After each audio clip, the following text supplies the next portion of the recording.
Hello and welcome to my YouTube channel. मैं श्रेयस बड़िए आज आप लोगों के साथ एंशियंट हिस्ट्री ऑफ इंडिया से लेक्चर नंबर 30 पे डिस्कशन करने वाला हूँ, जिसमें हम आज मौर्यन पीरियड को स्टार्ट करेंगे। मौर्यन पीरियड जो है ये काफ़ी इंपॉर्टेंट एक पीरियड माना जाता है एंशियंट हिस्ट्री का। सो इसीलिए हम इसको भी डिटेल में स्टडी करेंगे, जिस तरह से हमने बुद्धिज्म जैनिज्म को भी स्टडी किया। इसे हम कुछ पार्ट्स में डिस्कस करेंगे और ये जो फर्स्ट पार्ट है ये सोर्सेस और ओरिजिन पे रहेगा। तो हम ये देखेंगे कि ओरिजिन कैसा हुआ था मौर्यंस का और सोर्सेस कौन कौन से जिससे हमें मौर्यन पीरियड के बारे में जानकारी मिलती है। मेरे YouTube चैनल को सब्सक्राइब करें और बेल आइकॉन को प्रेस करें ताकि आने वाले वीडियोस के नोटिफिकेशन आपको मिलते रहें। Challenging people are in your life for a reason. Love them. If you have any doubt, you can ask me on Instagram. This is my Instagram ID. This is my Facebook page. This is my Telegram channel. And this is my YouTube channel. आज जो हम topic study करने वाले हैं उसमें हम sources भी पढ़ने वाले हैं और ओरिजिन भी पढ़ने वाले हैं। तो मैं सोर्सेस के बारे में सबसे पहले आपको जानकारी दे दूं। सोर्सेस यानी वो कुछ चीजें जिससे हमें मौर्यन पीरियड के बारे में इंफॉर्मेशन मिलती है। ये भी बहुत ज्यादा जरूरी है जानना इस पीरियड के बारे में, बहुत सारी जानकारी कैसे हासिल हुई। क्या सोर्सेस है, क्योंकि कोई जिंदा तो नहीं था उस टाइम पे, तो कैसा पता चला है। अब हम देखते हैं उस टाइम पे, यानी उस टाइम का कोई इंसान अभी जिंदा नहीं है। देखते हैं क्या क्या चीजें थी जिससे हमें ये पता चला। जो सोर्सेस है ये दो पार्ट में डिवाइड किए गए मौर्यन पीरियड के। एक है लिटरेरी सोर्सेस और दूसरे आर्कियोलॉजिकल सोर्सेस। लिटरेरी यानी इस तरह की किताबें और ये सब जो साहित्य है, जो किताबें है जो उस वक्त की हमें मिली है, तो ये सब होगी। आर्कियोलॉजिकल सोर्सेस यानी जैसे कि कुछ आर्कियोलॉजी से रिलेटेड चीजें, यानी जैसे हम देख सकते हैं कि ये हो गए अशोक पिलर, या फिर हमें कहीं पैलेस मिले कुछ। तो ऐसी काफी सारी चीजें, कुछ कॉइन, कुछ हमें कॉइन्स मिलते हैं, या जो भी हमें चीजें मिली, ये सब आर्कियोलॉजिकल सोर्सेस बनती है मौर्यन इसकी। तो हम देखते हैं सबसे पहले लिटरेरी सोर्सेस कौन कौन से थे जो मौर्यन पीरियड में हमें दिखते हैं। सबसे पहले जो हम लिटरेरी सोर्सेस के बात करेंगे वो है कौटिल्यज अर्थशास्त्र। कौटिल्य, या फिर आपको पता है जो चाणक्य थे, वो चाणक्य या कौटिल्य जो थे उनकी एक नीति थी, और उन्हीं उनके ही नीति के चलते उन्होंने जो नंद डायनेस्टी थी उसको ओवरथ्रो किया था। किसको सपोर्ट करके, तो चंद्रगुप्त मौर्य को सपोर्ट करते। तो चाणक्य ने पूरा प्लान बनाया था, तो चाणक्य ने एक किताब भी लिखी है उसके बाद। तो उस किताब को कहा जाता है अर्थशास्त्र। तो अर्थशास्त्र जो है उसकी टोटल 15 बुक्स है। इसमें आपको ये भी बता दूं कि ये इनके यहाँ पे आप देख सकते हैं कि कौटिल्य जो है ये कुछ लिखते हुए दिख रहे हैं। ये एक ये पेंटिंग बनी हुई है।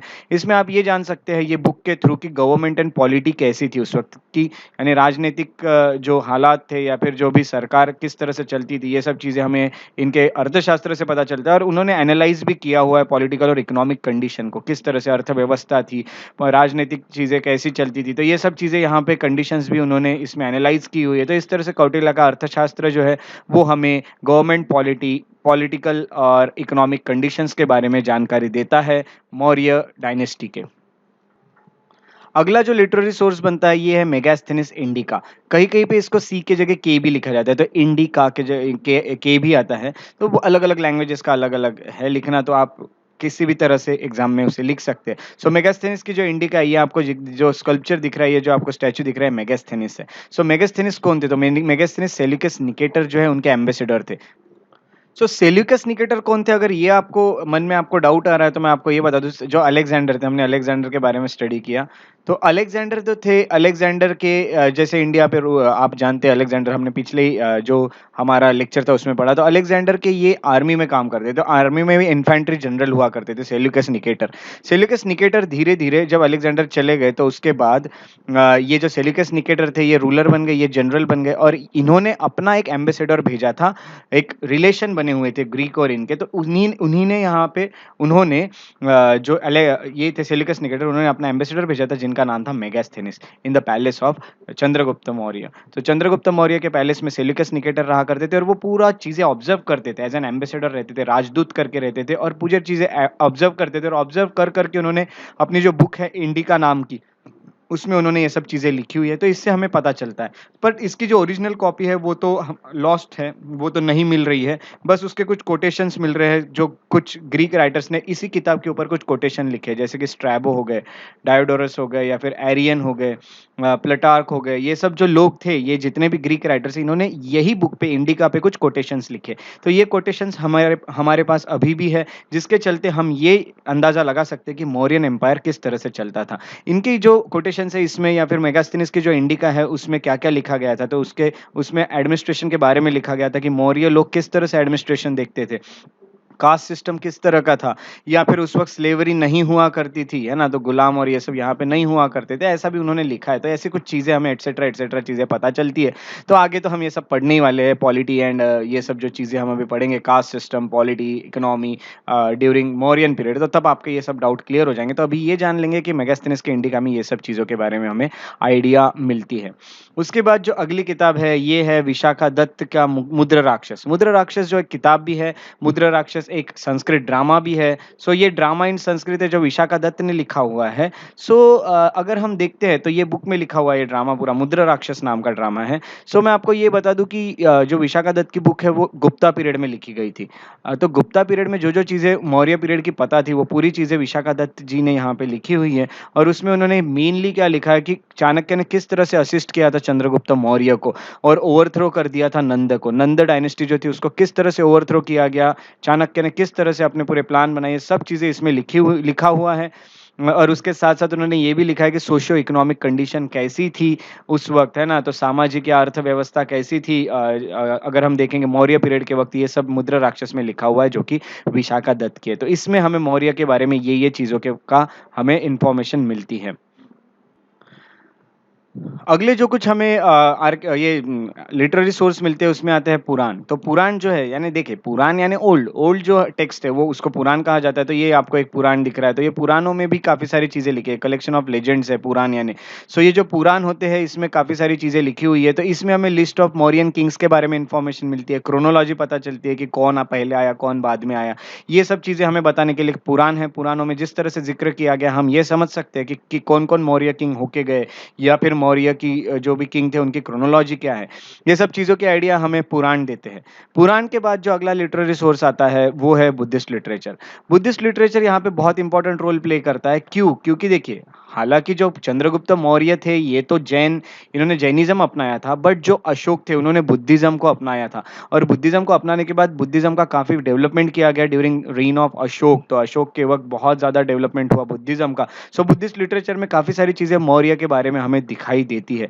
जैसे कि अगर हम जातक कथाएँ देखेंगे, तो जातक कथाएँ जिसमें प्रीवियस बर्थ ऑफ बुद्ध या फिर जितनी भी स्टोरीज़ लिखी गई है, उसके चलते हमें सोशियो इकोनॉमिक कंडीशन का अंदाज़ा मिलता है मौर्यन पीरियड के। तो मौर्यन पीरियड के वक़्त अगर हम देखेंगे तो सोशियो इकोनॉमिक कंडीशन कैसी थी, ये पता चलता है जातक कथाओं में। या फिर वामशा और महावामशा, मैं आपको बुद्धिस्ट लिटरेचर में ऑलरेडी बता चुका हूँ ये 2 नाम, दीपवामशा और महावामशा। दीपवामशा और महावामशा ये सेलोनीज़ यानी हम कह सकते हैं श्रीलंका के कुछ यहाँ पे क्रॉनिकल्स है, जिसमें हमें कुछ चीज़ें पता चलती है। उन्होंने उसमें ये लिखा है कि अशोक ने किस तरह से बुद्धिज़्म को उन्होंने स्प्रेड किया श्रीलंका तक, ये सब चीज़ें इस बुक में लिखी गई है। तो अशोका स्प्रेडिंग बुद्धिज़्म इन श्रीलंका, तो ये चीज़ें भी लिखी गई। यानी इंडिया से बहुत ज़्यादा स्प्रेड किया गया बाद में अशोक के टाइम पे बुद्धिज़्म को।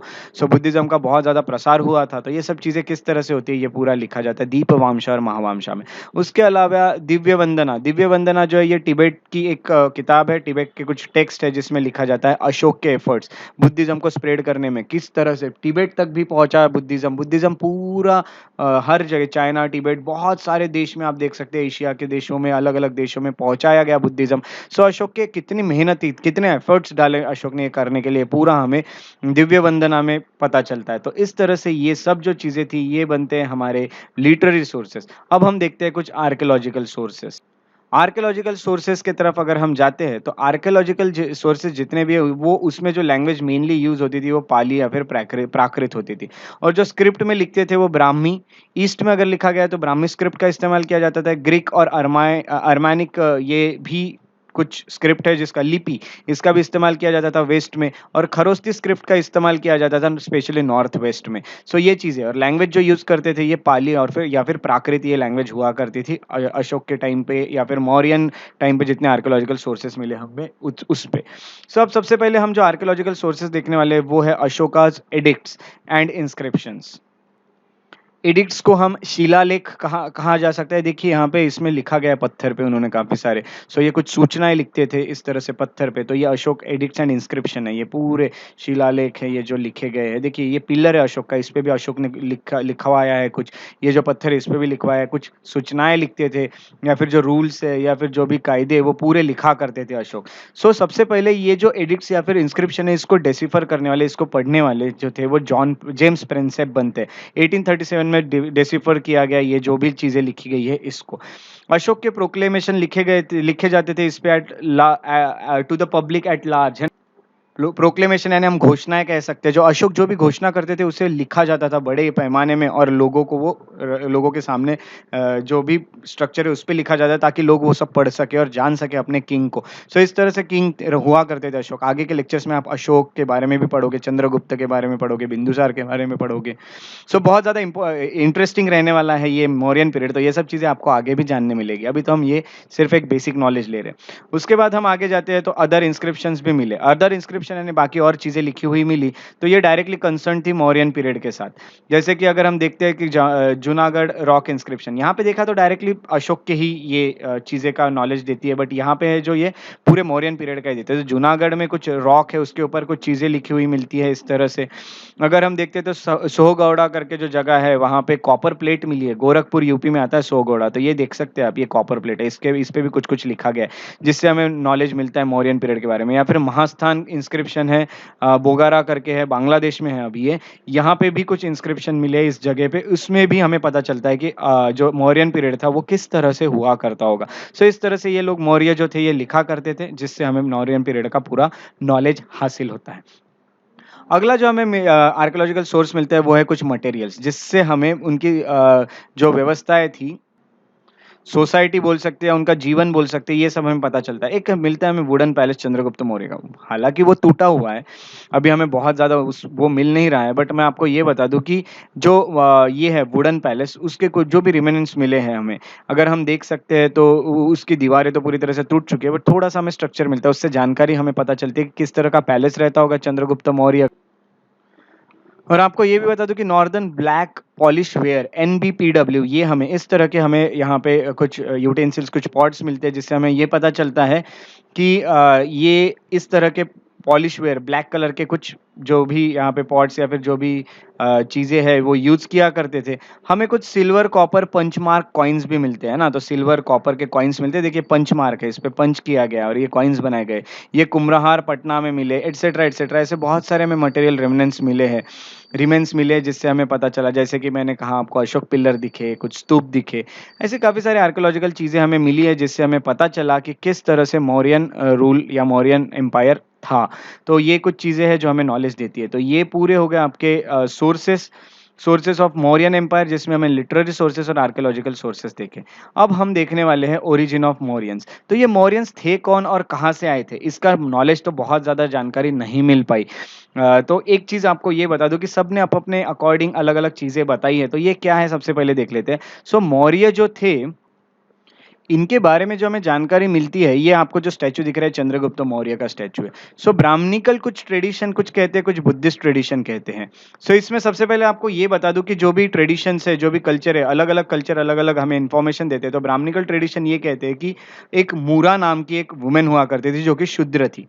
मूरा नाम की जो वुमेन थी वो नंद के दरबार में रहती थी, नंद के कोर्ट की थी, और उन्हीं के थ्रू बर्थ हुआ था चंद्रगुप्त मौर्य का। तो ये मूरा थी, तो यहाँ से आया मौर्य। सो ये शूद्र वुमेन थी, तो इस तरह से ब्राह्मणिकल ट्रेडिशन कहते हैं। तो ये ऐसा हुआ होगा, ऐसा मानना ब्राह्मणिकल ट्रेडिशन का।